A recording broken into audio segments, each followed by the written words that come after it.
बिस्मिल्लाहिर्रहमानिर्रहीम। अस्सलाम वालेकुम नाज़रीन, मैं हूं डॉक्टर अली और आप देख रहे हैं मेरा फेसबुक और यूट्यूब चैनल। नाज़रीन, मशरिक़ वुस्ता के हालात यकदम बहुत बुरी तरह से मुतासिर हो गए हैं। जगह जगह पर जहां जहां मुसलमान ममालिक हैं उनके ऊपर हमले शुरू हो चुके हैं। नाज़रीन, सबसे बड़ा हमला जो है इस वक्त यमन पर किया गया है। ये अमेरिका और बरतानिया ने मिलकर किया है, दोनों की एयरफोर्सेस ने। और वहां पे कितने बड़े लेवल पे तबाही मची है इसकी तमाम तर डिटेल। जबकि नाज़रीन, शाम में अमरीकी फौजी अड्डे के ऊपर एक नहीं बल्कि दो नाज़रीन अमरीकी अड्डों के ऊपर अटैक हुआ है। उसमें मुतअद्दिद जो अमेरिकन फौजी हैं उनकी हलाकत की खबरें आ रही हैं। जबकि एक और बड़ी और अहम खबर है कि तुर्की के बाद कतर जो है वो भी दहशत गर्दों की मदद के लिए पहुंच गया। और नाज़रीन, साथ ही पासदाराने इनकलाब जो है उसने भी जंग में कदम रख दिया है। जी नाज़रीन, इसकी तमाम तर डिटेल आप जानेंगे। वीडियो की तफसील में जाने से पहले अगर आपने हमारे चैनल को सब्सक्राइब नहीं किया हुआ तो आपसे गुजारिश है काइंडली इसको सब्सक्राइब कर लें और बेल आइकन को जरूर दबा दें ताकि हमारी आने वाली वीडियोस सबसे पहले आप तक पहुंच सके। नाज़रीन, हम आपके शुक्रगुजार हैं जो आप हमारे वीलॉग्स को देखने के लिए वक्त निकालते हैं और कमेंट सेक्शन में अपनी मोहब्बतों का इजहार भी करते हैं। नाज़रीन, इस वक्त मशरिक़ वुस्ता की सूरत हाल बहुत तेजी से बिगड़ती चली जा रही है। सूरत हाल इस वक्त यह है नाज़रीन कि शाम जो है उसके ऊपर अटैक्स शुरू हो चुके हैं। शाम के ऊपर ख़ास तौर पे जो बशार अल असद की हुकूमत है उसको ख़त्म करने के लिए जो दहशतगर्द हैं, जिसमें अल-कायदा के दहशतगर्द हैं, दाइश के हैं और तहरीरुल शाम के नाम से इसी की एक जदीद तरीन शक्ल है अल-कायदा की। तो ये नाज़रीन तमाम के तमाम ग्रुप्स इस वक्त बहुत बड़े लेवल पर अटैक्स जो है वो शाम के ऊपर कर रहे हैं। नाज़रीन, शाम के ऊपर हमला करने में अहम तरीन किरदार अमरीका और इसराइल का है। उसकी वजह जो मौजूदा हालात है, क्योंकि इस वक्त अमेरिका ये चाह रहा है कि जो शाम है उसको वो रास्ते से हटाया जाए। खास तौर पे शाम के जो सदर हैं बशार अल असद, जो उनके रास्ते की सबसे बड़ी रुकावट है। नाज़रीन, एक्चुअली सूरत हाल ये है कि ये बड़ा स्ट्रेटेजिक अहमियत का इलाका है और वहाँ पे आपको पता है कि पिछले तकरीबन एक दहाई से इक़्तिदार की जंग चल रही है। पहले दाइश और दीगर दहशतगर्द ग्रुपों की जानिब से इसके ऊपर अटैक्स किए गए। अब जो है वो अल-कायदा और उस तहरीरुल शाम के नाम से जो दहशतगर्द तंजीमें हैं उन्होंने जो फॉरेन फंडिंग के ऊपर ये बड़े अटैक्स करने शुरू कर दिए। नाज़रीन, मकसद इसका सिर्फ और सिर्फ यही है कि जो हमास और हिजबुल्लाह है उनके लिए जो सप्लाई है इसकी वेपन्स की वो रोकी जाए। और इसके लिए उन्हें एक हुकूमत चेंज करनी है। हुकूमत इसलिए चेंज करनी है क्योंकि बशार अल असद जो है वो ईरानी हमायत याफ्ता है और रशिया भी उसे सपोर्ट करता है। लेकिन उन्हें हुकूमत यहाँ पे जॉर्डन टाइप की चाहिए, जिस तरह की कठपुतली सी हुकूमत हो और जो उसे इसराइल और अमेरिका की जानिब से कहा जाए वो उसके ऊपर जी हुजूरी करे। और ये नाज़रीन इस वक्त जंग चल रही है। लेकिन इसमें जो अफ़सोस का मुकाम है वो ये है कि दो इस्लामी मुल्क, जिसमें तुर्की और उसके बाद कतर, नाज़रीन ये दो मुल्क इस वक्त इन दहशतगर्द गिरोहों की मदद कर रहे हैं। आपको ये बताते चलें कि तुर्की जो है वो चूँकि उसके बॉर्डर के साथ लगता है वो इलाका जहाँ पर ये दहशतगर्द एरिया जहाँ से ये बिलॉन्ग करते हैं, जहाँ पे रहते हैं।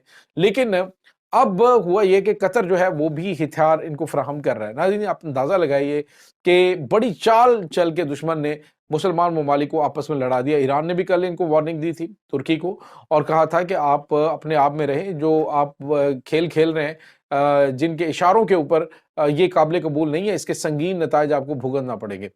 और नाज़रीन, आपको ये बताते चलें कि ये सब तो अपनी जगह पे, लेकिन जो पासदाराने इनकलाब है उन्होंने कार्रवाई शुरू कर दी दहशतगर्दों के खिलाफ। आप याद रखें कि जो ईरान है वो इस टेरिटरी को बड़ा अच्छी तरह से समझता है।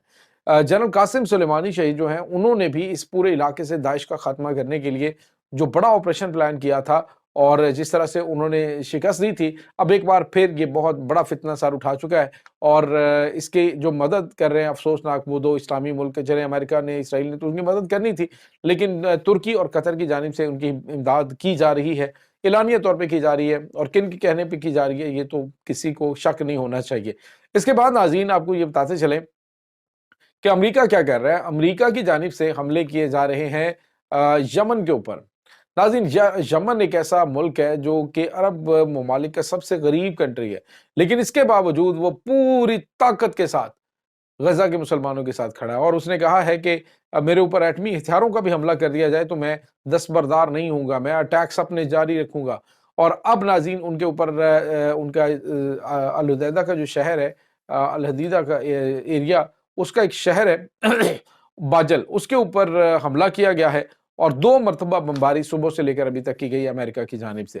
دوسری جانب ناظرین جو ایرانی ہمہ یافتہ جنگجو تنظیمیں ہیں انہوں نے شام میں امریکی فوج کے 2 ٹھکانے، یہ ضلع ہے دیر الزور کا، یہ فوجی اڈے پہ اٹیک نہیں ہوا، یہ بیسیکلی امریکی فوج کے M S S green village اور ایم ایس ایس یوفریٹس کے نام سے ایریاز ہیں نارتھ شام کے اندر، دیر الزور کا جو علاقہ ہے، اور اسی علاقے کے اندر ان کی جو فوجی بیس ہے وہ بھی موجود ہے۔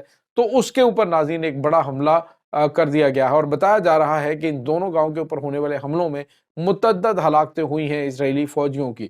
یہ غالباً جواب دیا گیا ہے اسلامک ریزسٹنس کی جانب سے جو یمن کے اوپر اٹیک ہوا ہے کہ تم اگر یہ سمجھتے ہو کہ تم حملہ کر کے تو امن و شانتی سے رہ سکو گی، تو ایسا پاسبل نہیں ہے۔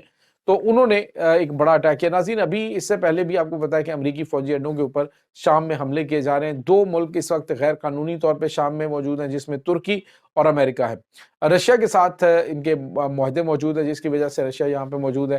لیکن ناظرین اب جو ایران کی پاسداران انقلاب ہے ان کا میدان میں اترنا ایک بہت بڑی خطرے کی گھنٹی۔ اس سے آپ اندازہ لگائیں کہ مسلم ممالک آپس میں ہی لڑ پڑے ہیں، ایسی انہوں نے پلاننگ کی ہے کہ ترکی کو اس میں الجھایا جائے، پھر ترکی کے خلاف یہ ایران جو ہے ڈیفینیٹلی قدم اٹھائے گا۔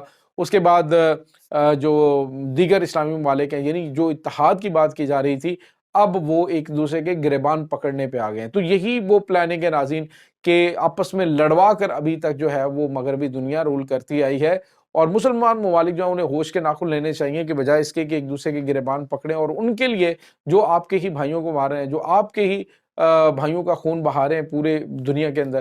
تو یہ ناظرین اس وقت تازہ ترین معاملات ہیں۔ اس کے بعد ناظرین آپ کو یہ بتاتے چلیں ایک اور بڑی خبر ہے، اور وہ یہ ہے کہ اس وقت جو 400 دہشت گرد ہیں ان کو جو ان کی افواج ہے ترکی اس کی شام کی، انہوں نے 400 دہشت سوری وہ ابھی تک ہلاک کر دی ہیں۔ 400 دہشت گرد جو ہے وہ ناظرین چھوٹی تعداد نہیں ہوتی، لیکن اس سے بہت بڑی تعداد سے ان کو فرق نہیں پڑتا جتنی بڑی تعداد میں وہ اٹیک کر رہے ہیں، اور کافی بڑا ایریا جو ہے ناظرین اس کو وہ کیپچر کرنے میں بھی کامیاب ہو چکے ہیں۔ تو یہ اس وقت تازہ ترین اپڈیٹ چل رہی ہیں۔ آپ اندازہ لگائیں کہ جب غزہ کے مسلمانوں کی مدد کی بات تھی تو نہ تو ترکی جو ہے اس کے پاس اس کی جو غیرت تھی وہ جاگی، نہ قطر کی، بلکہ یہ تو جو اسلامی مزاحمت ہے ان کے بظاہر جو ہے یہ کہتے رہے جی کہ ہم تو ان کی بڑی سپورٹ کرتے ہیں، لیکن اندر کھاتے ان کی جڑیں کاٹتے رہے۔ بے شمار جو شہادتیں ہوئی ہیں ان کے پیچھے اگر فٹ پرنٹس دیکھیں گے تو آپ کو پتہ چلے گا یہی اسلامی ممالک ہیں جو غداری کرتے آئے ہیں، اور انہی کے اوپر اعتماد کر کے جو اسلامک ریزسٹنس ہے اس کے اہم ترین بڑے انمول اور نگینے جو ہیں وہ شہید ہوئے ہیں۔ یہ ناظرین اس وقت تازہ ترین اپڈیٹس ہیں۔ اس وقت آپ اس تمام صورتحال کے بارے میں کیا سمجھتے ہیں کہ شام کے اندر جو صورتحال پیدا ہو رہی ہے اس میں کیا امریکہ اپنے گھنونے مقاصد میں کامیاب ہو جائے گا؟ کیا ترکی کو ایسا کرنا چاہیے؟ قطر کو ایسا کرنا چاہیے؟ تمام تر ڈیٹیل جو ہے اس پہ کمنٹ کیجیے گا۔ اس تمام صورتحال کے بارے میں آپ کا کیا کہنا ہے؟ کمنٹ سیکشن میں اپنے خیالات کا اظہار ضرور کیجیے گا۔ انشاءاللہ بہت جلد ملتے ہیں ایک نئی ویڈیو میں، تب تک کے لیے اپنا بہت سارا خیال رکھیے گا۔ اللہ وارث۔